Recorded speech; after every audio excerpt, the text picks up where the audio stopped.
Uno de los mitos más difundidos y que más daño causa al tema de la paz es el de la ocupación, entre comillas, israelí, de la llamada Cisjordania, que en realidad es Judea y Samaria.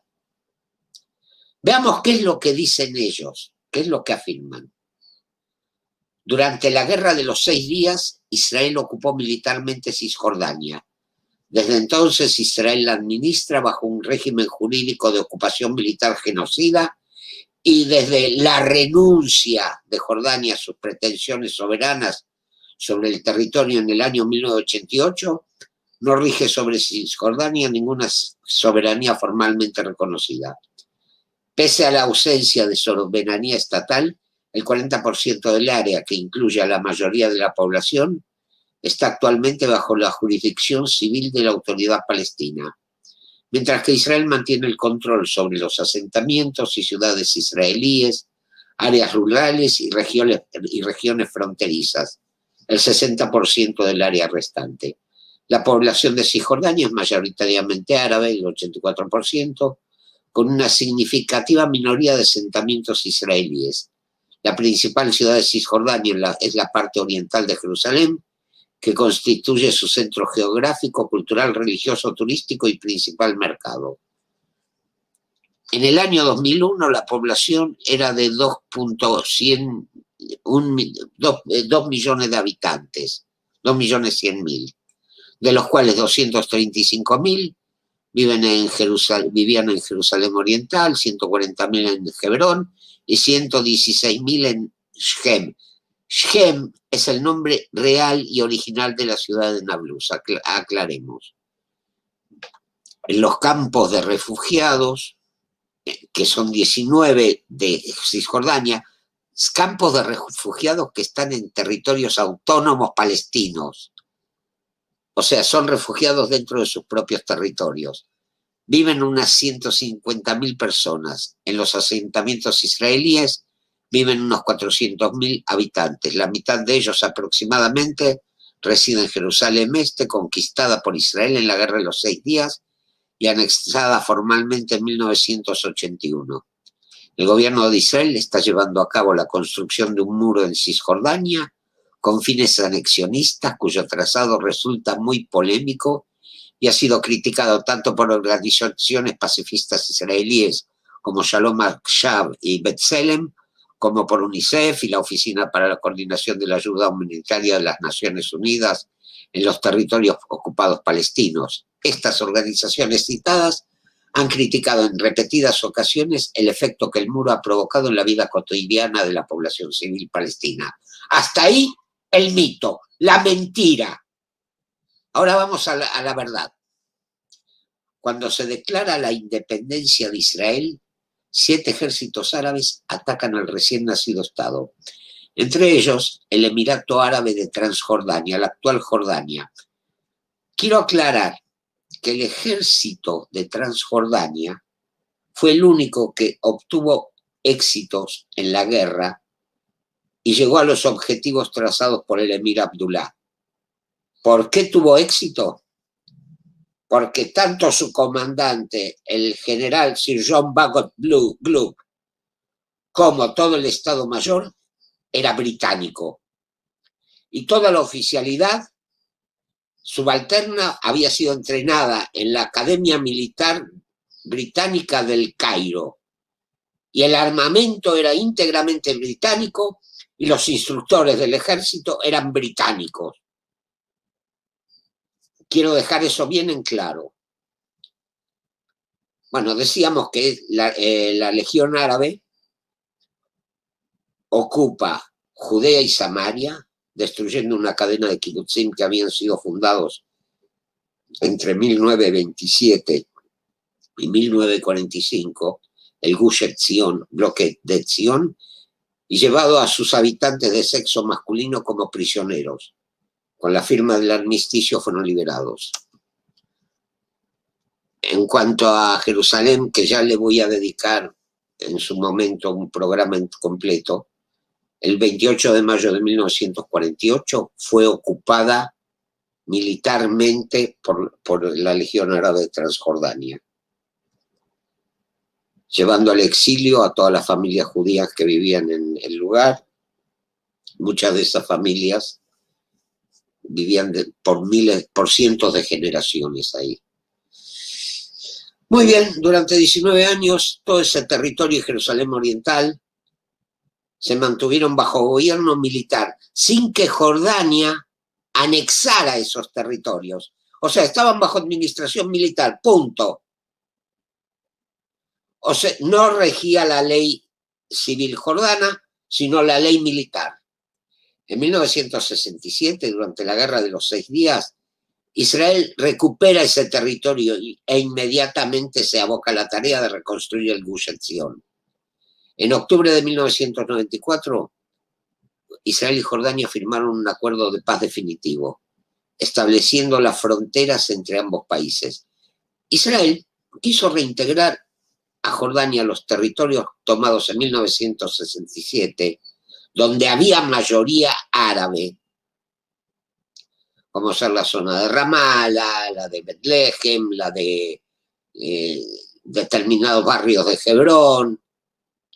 Pero Hussein no solo rechazó esos territorios, renunciando a la soberanía sobre ellos, sino que en una movida política inesperada revocó la ciudadanía jordana de aquellos palestinos que habitaban en la zona, salvo muy contadas excepciones. O sea, quedaron como apátridas, sin ciudadanía. En síntesis, no se puede decir que Israel ocupa Judea y Samaria, dado que ningún país ejercía la soberanía sobre la región cuando las tropas israelíes entraron en 1967. Pero como Israel se atiene a los acuerdos de Oslo, todos los asentamientos están en el área C que corresponde a Israel. Más adelante hablaré de estos acuerdos. En cuanto a la construcción del famoso muro, permítanme hacer una acotación al margen. Hay 1000 kilómetros de muro entre Estados Unidos y México. Hay 2 muros en Ceuta y Melilla. Hay muros en Belfast, Irlanda, entre las 2 Coreas, entre Arabia Saudita e Irak. Marruecos construyó uno en el Sahara Occidental. En Chipre hay un muro que separa la parte musulmana de la isla de la parte griega. Entre India y Pakistán, entre Kuwait e Irak, y en la frontera de Uzbekistán, debido a la llamada intifada de... O sea, esos son todos muros, todos los muros que existen. Debido a la llamada intifada de Al-Aqsa, más de 100 israelíes fueron asesinados, la mayoría por terroristas infiltrados desde los territorios de la autoridad palestina. Por lo que el gobierno de Israel decidió en 2002 iniciar la construcción de un muro para detener las infiltraciones. Consiste en un sistema de vallas y alambradas a lo largo de aproximadamente el 90% de su trazado, y en el 10% restante adopta la forma de un muro de hormigón prefabricado de hasta 7 metros de altura, creado con módulos individuales, dispuestos uno al lado de otro e intercalados a cierto intervalo con torretas para el control militar. Las partes de hormigón fueron erigidas para impedir ataques desde los edificios del lado palestino contra los vehículos que circulan en el lado israelí. Una vez que el proyecto se haya completado, la parte de hormigón será de un 6%, unos 30 kilómetros. El complejo de la barrera consiste en los componentes principales siguientes: una valla con sensores electrónicos diseñados para alertar a las fuerzas militares israelíes de los intentos de infiltración, una zanja de hasta 4 metros de profundidad, una carretera asfaltada de 2 carriles para patrullas, una pista de rastreo, un camino de arena allanada para detectar huellas que discurren paralelo a la valla, 6 rollos de alambre de espino apilados, marcando el perímetro del complejo. Todo el montaje tiene un ancho de entre 50 y 70 metros como media, aunque puede llegar a medir hasta 100 metros en algunos lugares. Un elemento complementario previsto son las barreras de profundidad, que son barreras secundarias que se bifurcan de la barrera principal hacia el este. Hay 2 barreras de profundidad que forman parte del trazado previsto en el centro de la región. El número de puertas abiertas a los palestinos con los permisos apropiados es de 45, de un total de 84. En muchas ocasiones, el trazado debió ser modificado por orden judicial para no perjudicar a los palestinos. Y acaba la pregunta del millón. ¿Por qué nadie protesta por los otros muros que existen para separar países y pueblos y protestan contra este destinado a salvar vidas? En efecto, desde el inicio de la construcción hasta la fecha, el número de infiltraciones se ha reducido dramáticamente. Otro mito que causa problemas es el que dice que la comunidad internacional considera que el establecimiento de asentamientos israelíes en los territorios ocupados en 1967 son ilegales, según el derecho internacional.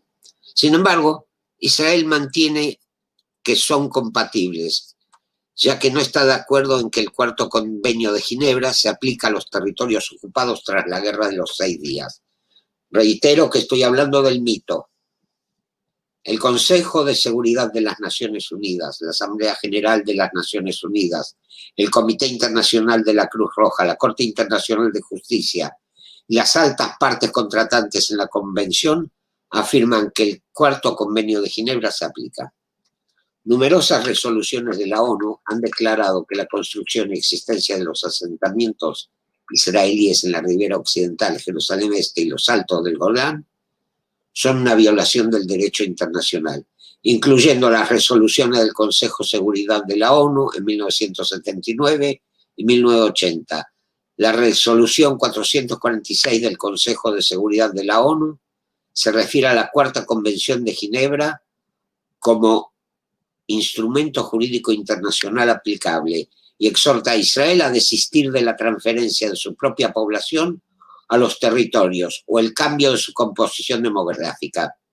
La conferencia, vuelta a convocar de las altas partes contratantes en la Convención de Ginebra, ha declarado los asentamientos ilegales, al igual que el órgano judicial principal de las Naciones Unidas, la Corte Internacional de Justicia y el Comité Internacional de la Cruz Roja. A raíz de la Guerra de los 6 días de 1967, Israel controlaba la península del Sinaí, la Franja de Gaza, la margen occidental y los Altos del Golán. Inmediatamente después de la guerra, el gobierno israelí autorizó la construcción de asentamientos militares con fines de seguridad. Fueron construidos en la periferia de los territorios a lo largo de las fronteras jordanas y sirias. ¿Qué fronteras si no había ningún acuerdo de paz? No había fronteras, hay líneas de armisticio. Y a lo largo de los bordes de la península de Sinaí. Al mismo tiempo, Israel comunicó que estaba dispuesto en principio a devolver la mayor parte del territorio recién capturado.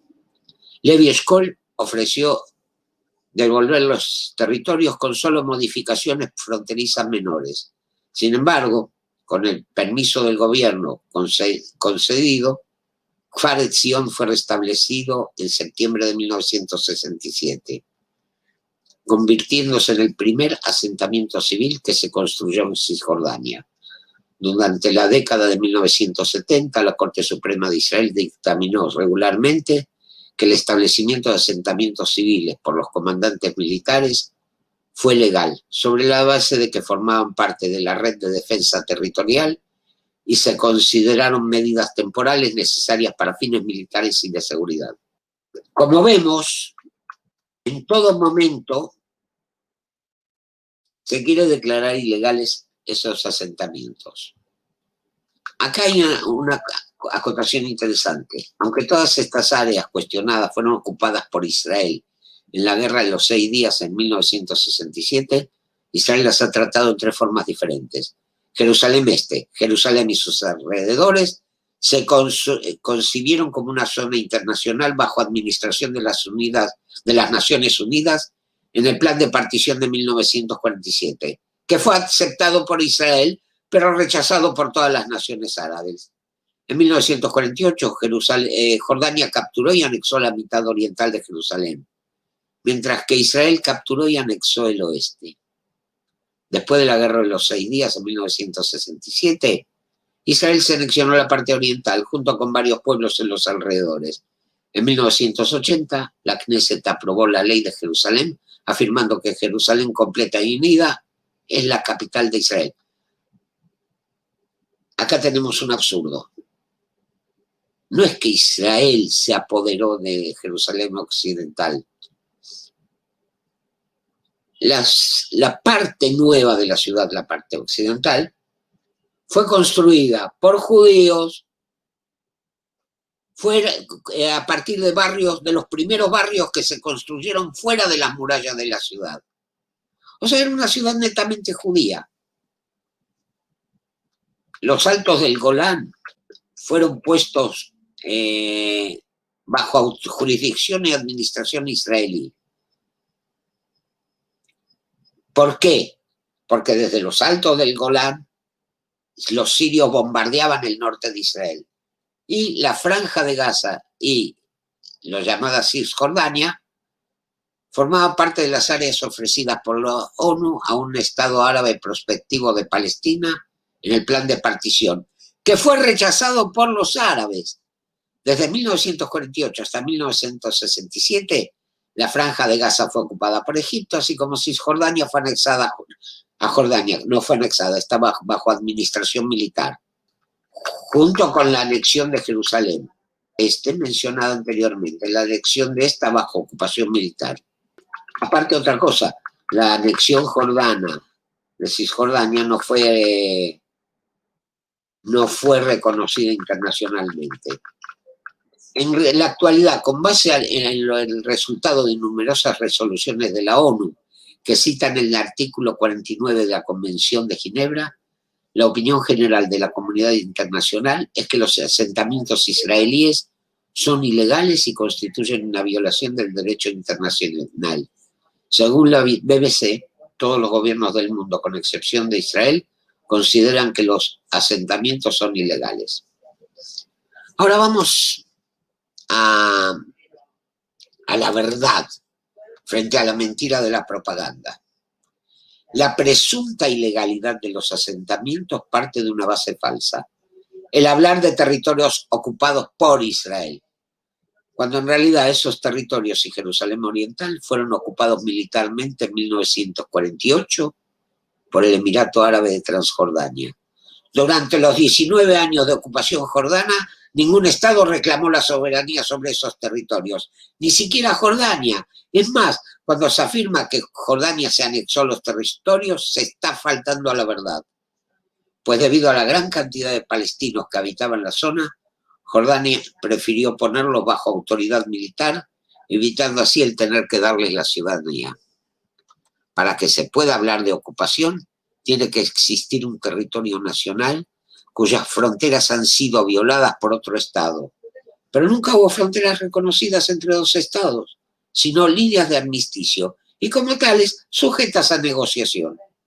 Basándose en sus requerimientos de seguridad, Israel comenzó a construir asentamientos en esos territorios, pero teniendo en cuenta consideraciones como las posibles futuras negociaciones para establecer las fronteras definitivas.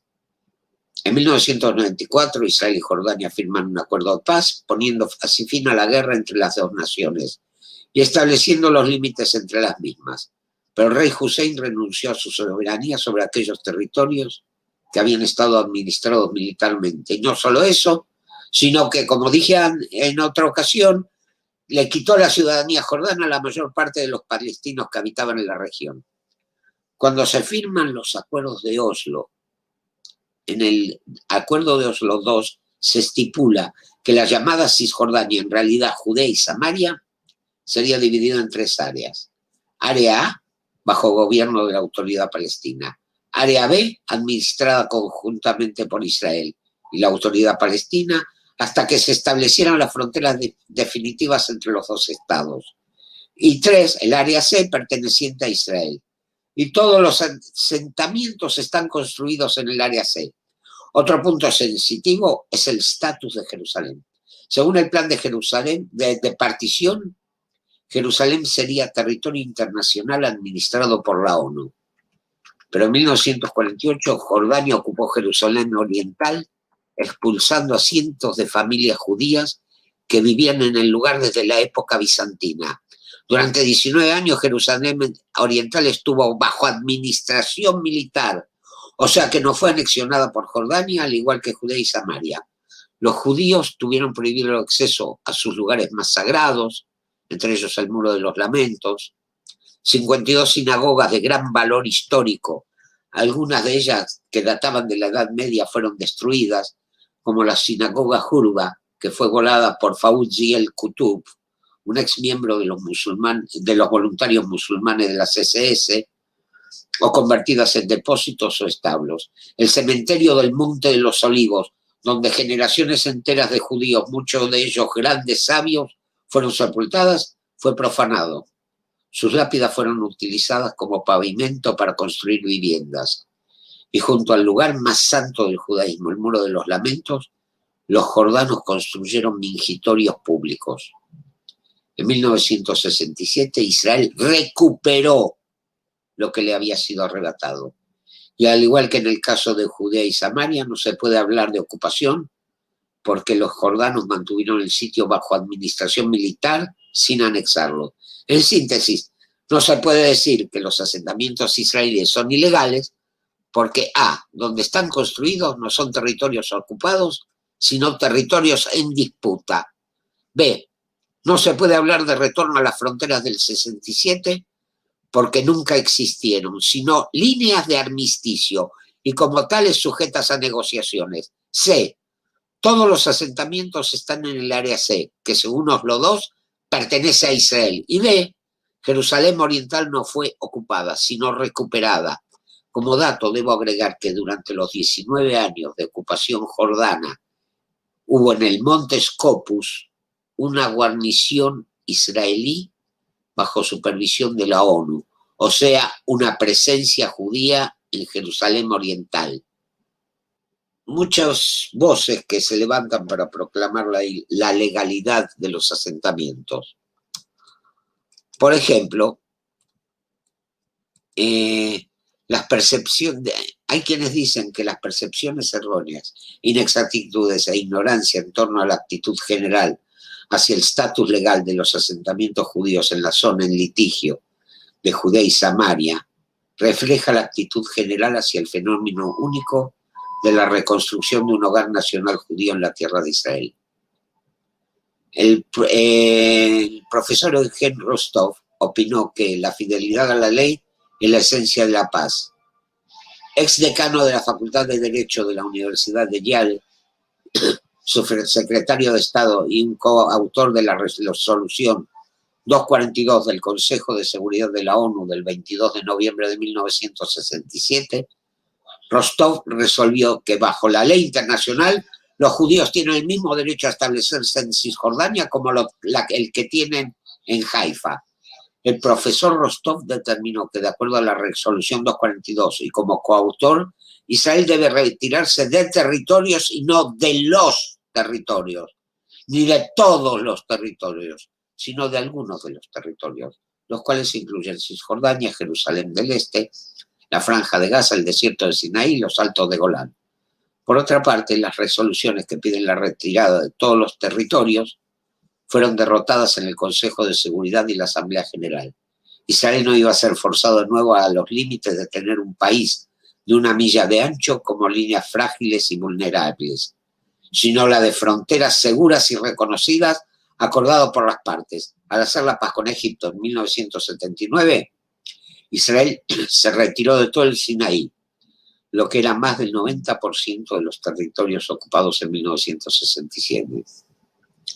El expresidente de la Corte Internacional de Justicia, el juez Stephen Schwebel, declaró: la conquista israelí del territorio en 1967 fue a la defensiva y no como agresivo, pues fue víctima del cierre previo por parte de Egipto de los estrechos de Tirán, el bloqueo del israelí puerto de Eilat y la acumulación de tropas egipcias en el Sinaí, junto con su expulsión de la Fuerza de Emergencia de las Naciones Unidas. Egipto y Jordania iniciaron hostilidades contra Israel. La invasión árabe en 1948 al naciente Estado de Israel demostró además que la toma de Egipto, de la Franja de Gaza y la captura y posterior anexión de Cisjordania por parte de Jordania y la ciudad vieja de Jerusalén fueron ilegales. Israel, actuando a la defensiva en 1948 y 1967, y de acuerdo con el artículo 52 de la Carta de las Naciones Unidas por una parte, y sus vecinos árabes actuando en forma agresiva en 1948 y 1967 por otra parte, Israel tuvo el derecho en el territorio de lo que era el mandato británico de Palestina, incluyendo la totalidad de Jerusalén. De ello se concluye que las modificaciones de las líneas de armisticio de 1949 entre los estados dentro del antiguo territorio palestino son legales. La situación jurídica de Judea y Samaria está en los tratados ratificados internacionalmente, que reconocen que el área ha sido la cuna de la historia judía, la cultura, las aspiraciones y la religión. A saber, el 2 de noviembre de 1917, la Declaración Balfour, emitida por Gran Bretaña, pidió el establecimiento en Palestina de un hogar nacional para el pueblo judío. El 24 de abril de 1920, la resolución adoptada por la primer conferencia de paz después de la Primera Guerra Mundial en San Remo, del Consejo Supremo de las Potencias Aliadas, incorporó la Declaración Balfour, confiando a ambos lados el cuidado del río Jordán, encargado por el mandato inglés de Palestina. A los británicos se les encargó poner en práctica la Declaración Balfour a favor del establecimiento en Palestina de un hogar nacional para el pueblo judío. Fue uno de los 20 mandatos fideicomisos establecidos tras la guerra. El mandato de Palestina, ratificado el 24 de julio de 1922 por el Consejo de la Sociedad de las Naciones, confió a Gran Bretaña establecer un Estado judío en toda el área al oeste del río Jordán, como se demuestra por el artículo 6, alentar en las zonas pobladas por judíos en esa tierra, incluyendo tierras estatales y tierras baldías. El mandato está dedicado exclusivamente a los derechos nacionales judíos. El artículo 80 del 24 de octubre de 1945 de la Carta de la ONU incorporó el mandato de Palestina en la Carta de las Naciones Unidas. De acuerdo con ello, la ONU o cualquier otra entidad que no pueda transferir o cambiar ningún derecho de los judíos en Palestina, incluyendo la inmigración y la liquidación a cualquier otra parte. O sea, solamente se podía favorecer la inmigración de los judíos. El 29 de noviembre de 1947 se vota la resolución 181 de partición, que si bien no era mandataria, no era vinculante, es sustituido por un mandato imperativo para Palestina. Esa resolución de partición es aprobada por 33 votos a favor, 13 en contra y 10 abstenciones. Los acuerdos de armisticio entre Israel y sus vecinos delinean las líneas de alto el fuego de 1967 sin ratificar ningún límite. Según el artículo 80 de la Carta de las Naciones Unidas y el mandato para Palestina, la guerra de 1967 de autodefensa regresó a Jerusalén, Judea y Samaria a su propietario legal, el Estado judío. Legal y geoestratégicamente, las reglas de la ocupación beligerante no se aplican a la presencia de Israel en Judea y Samaria, ya que la zona no es territorio extranjero, y Jordania no tiene un título legítimo sobre el área en 1967. Además, las reglas de la ocupación beligerante no se aplican a la luz del Tratado de Paz de 1994 entre Israel y Jordania. Como vemos, tratar de ilegales los asentamientos es una mentira. Como dijo un jurista, Israel tiene tanto derecho a Judea y Samaria, y los asentamientos son tan legales en Judea y Samaria, como son legales las viviendas judías en Haifa.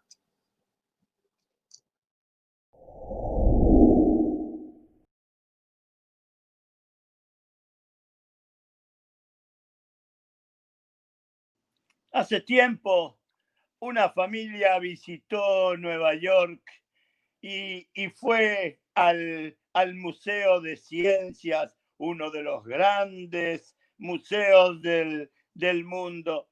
Y allí se ven en forma espectacular la presencia de lo que fue la presencia de hombres prehistóricos, de seres que tenían alguna similitud con el ser humano que nosotros hoy lo somos. Allí se pueden ver cómo eran las criaturas antes del Homo sapiens, allí en lo que pareciera un museo de cera, en figuras de cera, muy bien logradas, se ven allí. Y se ven también las figuras de los animales prehistóricos, de dinosaurios y otro tipo de criaturas que hubo hace millones de años. Y entonces uno de los hijos de esta familia, de unos 10 años, le dijo: papá, aquí está escrito que este animal tiene como 4.000 millones de años. Y entonces el padre dijo: pues sí, efectivamente, si lo dice ahí. Y entonces el hijo dijo: pero mi moré de Torah me dijo que el mundo tiene 5.781 años casi. ¿Y cómo puede ser? Y entonces el padre dio allí las respuestas que dio. Pero quiero comentarles que hemos recibido algunas preguntas al respecto. El hecho de que 3 o 4 personas hayan pedido que expliquemos esta situación y nos preguntaron respecto a si hay alguna contradicción entre ciencia y religión, pues significa que todavía para algunas personas este cuestionamiento, esta formulación es relevante. Y hay científicos en el mundo que afirman que este mundo, el nuestro, tiene unos 4.500 millones de años. Y obviamente la Tierra pasó por distintas etapas, y cuanto más científicos uno encuentre, cada uno tendrá su apreciación respecto a la edad de la Tierra. John Phillips en el siglo XVII afirmó que la Tierra tiene unos 96 millones de años. En el siglo XVIII, Comte de Buffon estimó que la Tierra tiene unos 75.000 años.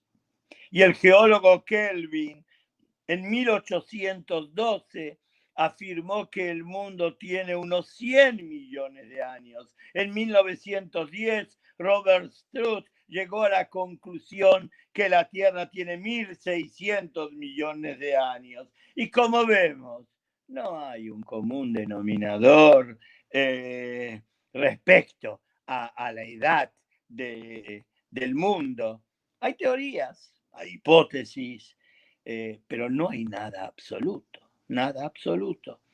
Todo es especulación. Nadie puede negar que haya habido dinosaurios y hace más de 5.780 años y que se fosilizaron por tremendos cataclismos que se dieron aquí en el mundo. Aristóteles y Platón, hace 2.400 años, decían que el universo es eterno, o sea que siempre existió nuestro mundo.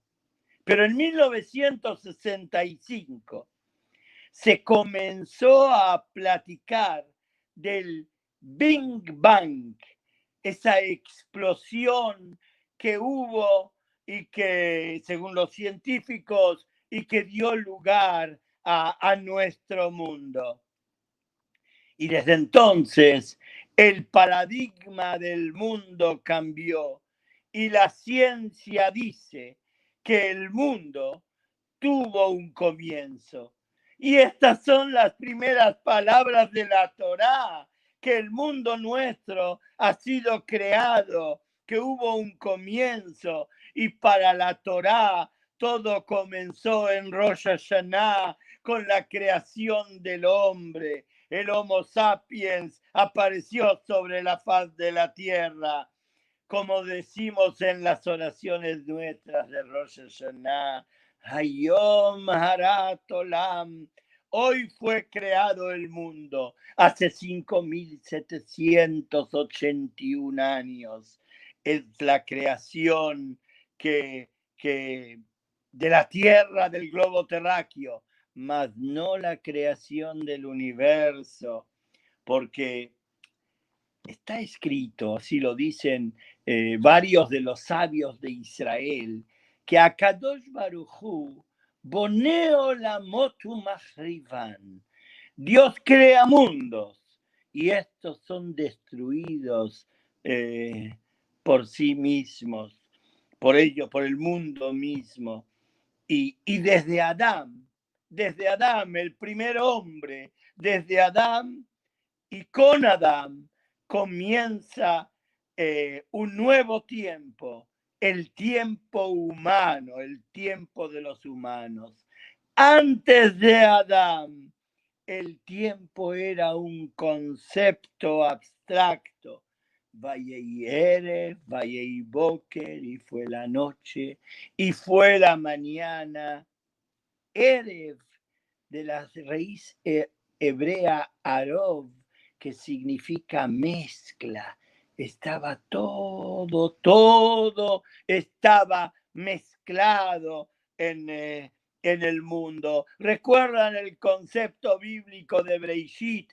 Tohu vavohu, que todo estaba y no era, era informe, toda la masa del mundo.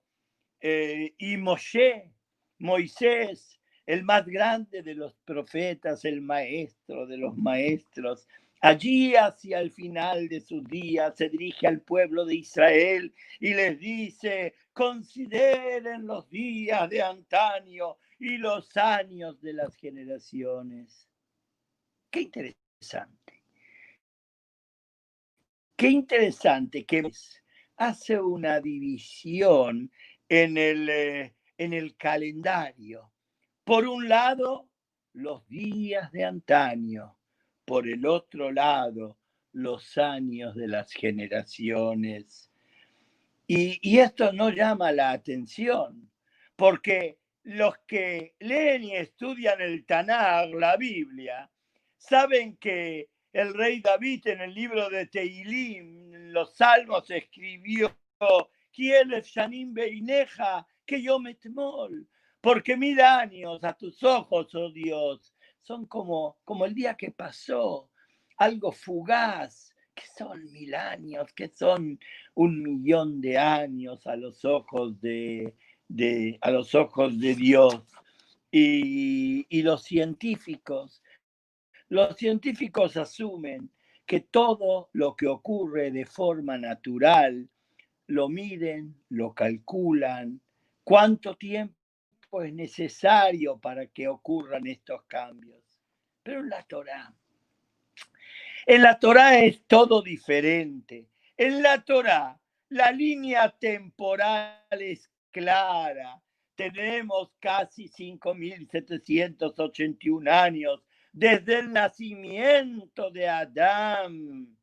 La hipótesis de la Torá es que las cosas no comenzaron de cero.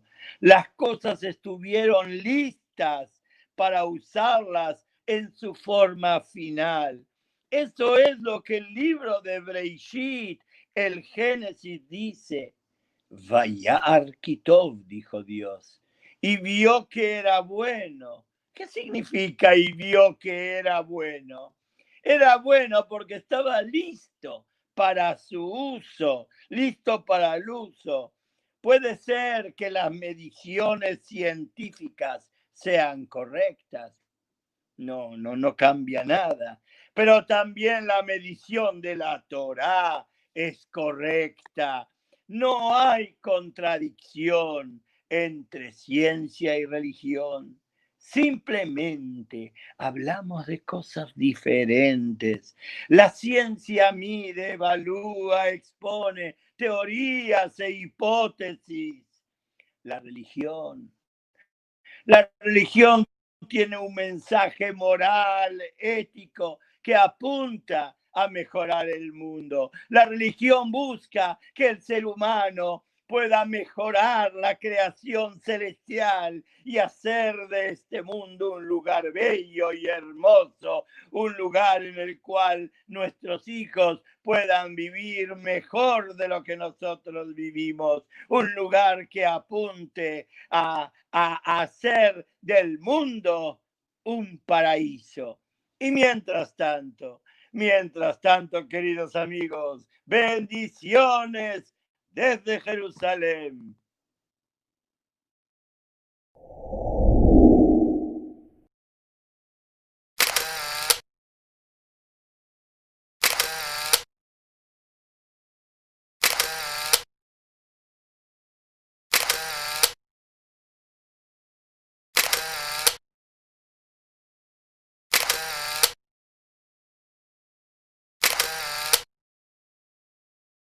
Buenas tardes, les habla Sofía, los saludo desde un barrio muy típico de Jerusalén, con mucha historia, llamado Nahlaot, que quiere decir la heredad.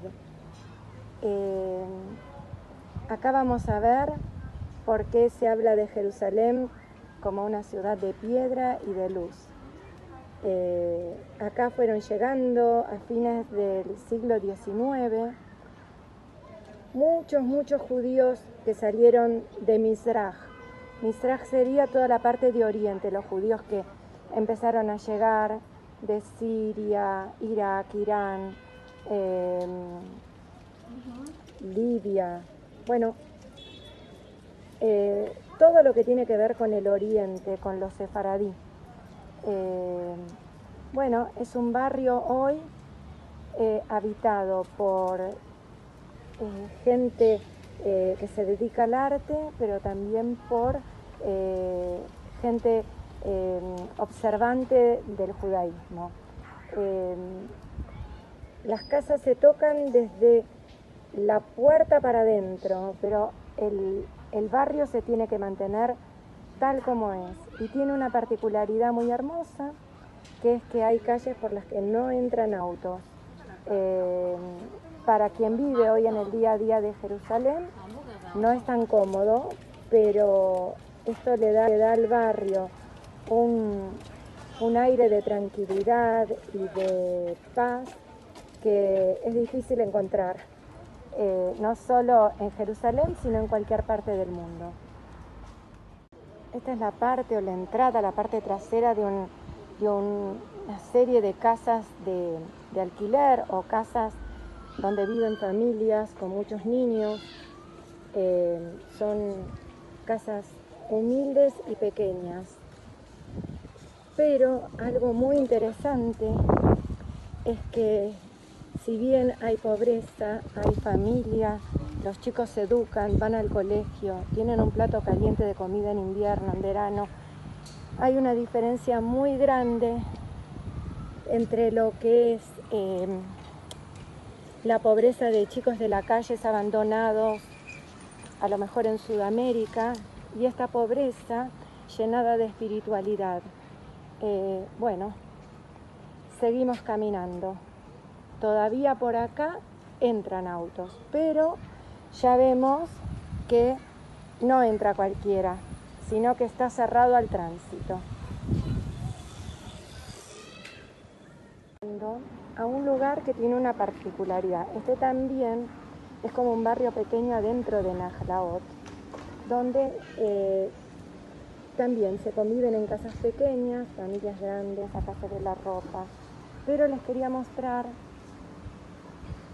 algo que se llama Tevilá. Este es el lugar donde toda la vajilla, donde todos los keilim, todo lo que tiene que ver con la cocina, que no sea plástico y que no se haya hecho en Israel, se le hace una especie de bendición con agua, que se ve acá, agua de lluvia. Tiene que tener un gran porcentaje de agua de lluvia. Y en este lugar viene toda la gente a hacer el lavado de, lo voy a colocar bien, perdón, el lavado de la vajilla, la bendición de la vajilla con una brajá, con una bendición especial que corresponde a eso. Pero este barrio también tiene una particularidad, que acá es donde se filmó una película israelí muy conocida que se llama Aushpizim y que relata unos milagros que sucedieron en Sukkot. Una fiesta que viene después de viene Rosh Hashanah, Yom Kippur, y 4 días después que termina Yom Kippur se entra en Sukkot. Acá estamos en la calle Maskeret Moshe.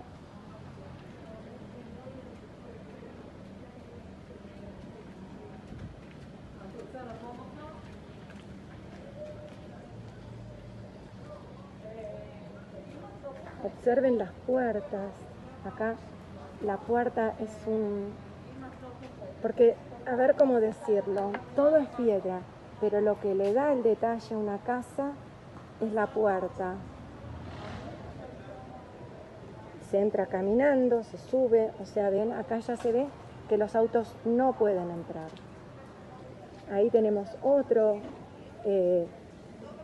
casa de vecindad, otro barrio, adentro como de Nahlaot, que es privado y no puede entrar cualquiera salvo la gente que vive.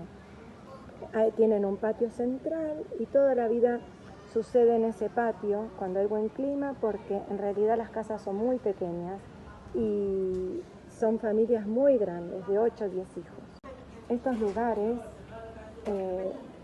y este lugar Nahlaot, es un lugar de turismo, se convirtió en un lugar de turismo porque guarda la sencillez y la antigüedad de Jerusalén como pueblo, en los orígenes de esta nueva Jerusalén. Acá vemos un Beit Knesset que se llama Ohel Moshe. Me interesa que se vea la sencillez, o sea, a diferencia del cristianismo que privilegió siempre los grandes templos y, o sea, la grandeza de una iglesia tenía que ver con la devoción. Acá verdaderamente no se le presta atención ni al tamaño ni a los lujos, sino más bien a convertirlo en un lugar sagrado, en un lugar kadosh. Acá vemos otro templo también. Y ahora quiero mostrarles algo muy interesante que tiene esta ciudad, esta parte de la ciudad. Yo digo, Nahlaot es como una ciudad.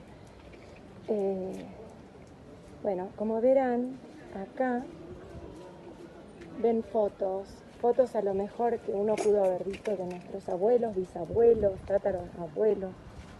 Bueno, yo les había contado que acá la gente fue llegando desde los países orientales. Bueno,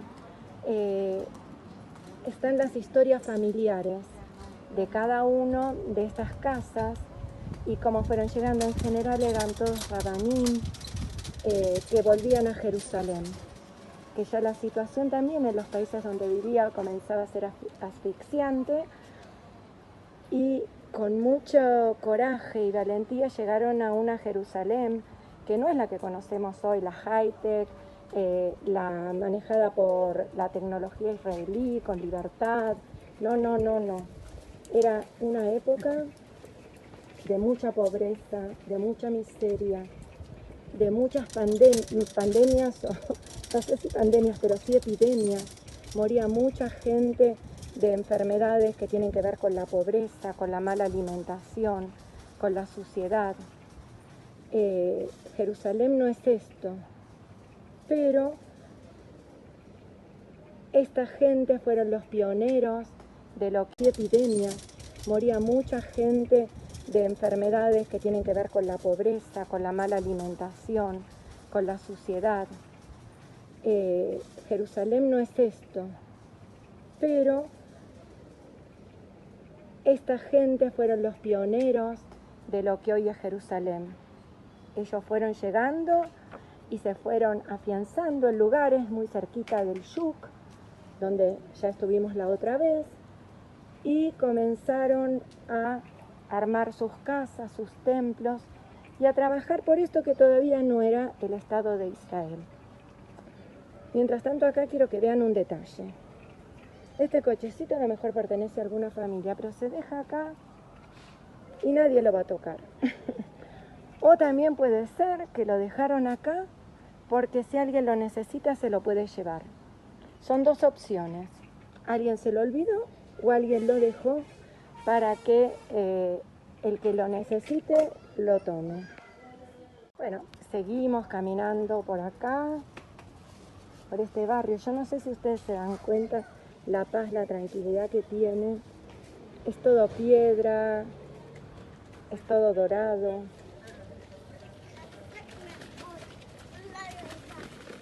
Con arquitectura de la época del 1800. Pero en cada rinconcito han hecho plazas para que los chicos puedan estar. Son plazas muy tranquilas. Son casas muy sencillas, si ustedes ven, pero en este momento Najlaot se ha convertido en un lugar de inversión muy importante y estas casas cada día valen más dinero. Bueno, como verán, más o menos todos los frentes son parecidos, pero van cambiando en el diseño de las puertas.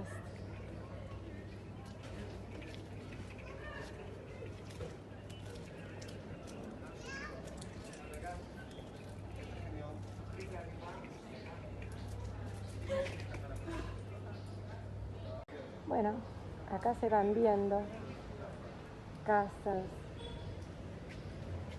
Y un detalle, a ver si se van a dar cuenta, cómo se nota la piedra nueva y la piedra vieja. A pesar de que está lavada y limpiada y parece más nueva, hay una diferencia muy grande con las piedras que hoy se fabrican.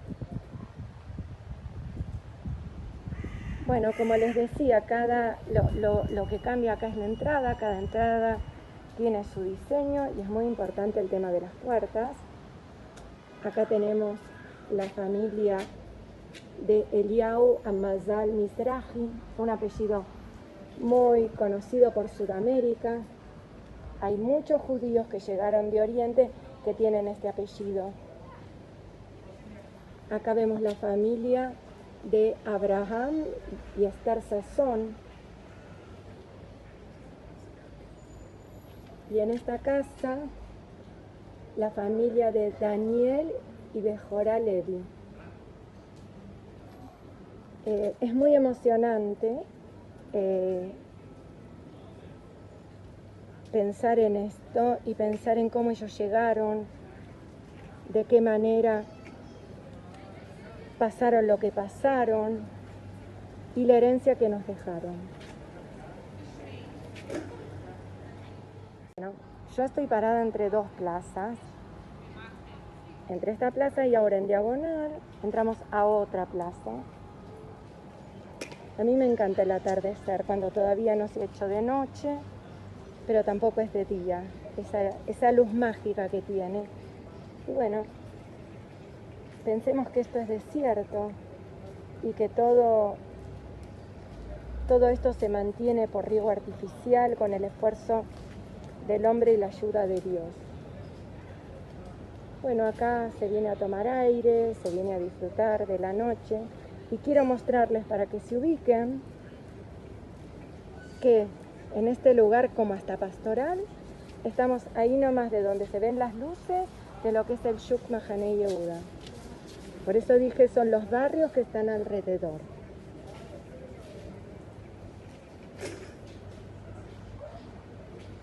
Bueno, esta es otra calle típica del lugar, pero me encanta a mí mostrar esto. Bueno, como les digo, todo tiene que ver con las puertas, lo que marca el diseño de las casas, pero fíjense, uno puede dejar la ropa, puede dejar una bicicleta, todo puede ser dejado y nadie lo va a retirar, nadie lo va a tocar. A pesar que viene turismo, a pesar que viene gente como yo, que no soy del barrio que estoy paseando, acá no se piensa que van a robar algo. Bueno, fíjense que las calles siguen por un lado y por el otro. Miren qué hermosa el diseño de esta puerta. Doble. Este es un Geffen. Esto es una vid. No es cualquier cosa. Nosotros todos los viernes en Shabbat bendecimos el vino. Boré Pri Agafen. Bueno, cada cosa de este barrio tiene un porqué y tiene que ver con el judaísmo. Nada es casual ni nada es porque sí. Cada diseño de puerta, cada diseño de casa, cada color que se utiliza.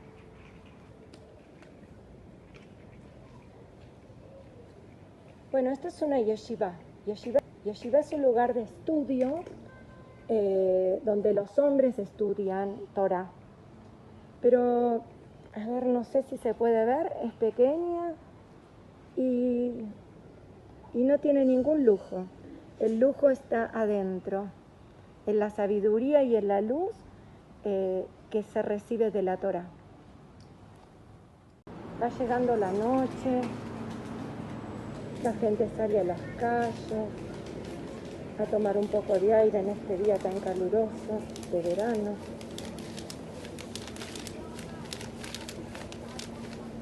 Quiero que observen.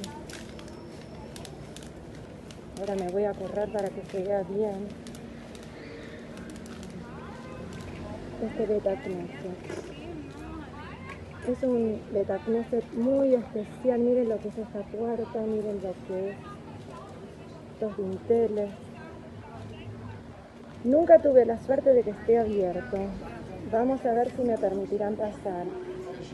Solo es lindo por fuera, sino verdaderamente se ve hermoso por dentro. No quiero molestar, que acá la gente está rezando, está en pleno festival. Pero guarda todo el estilo sefaradí de la disposición de cómo está el templo en el centro, hablando y todo alrededor, las luces, todo de mármol.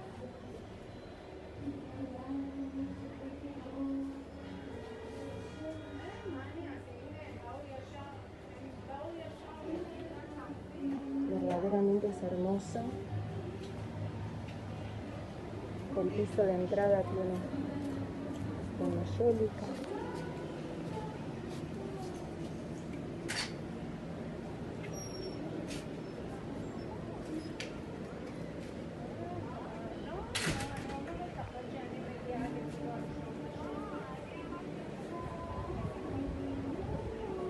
El nombre de este templo es Gesed Berrahamim, bondad,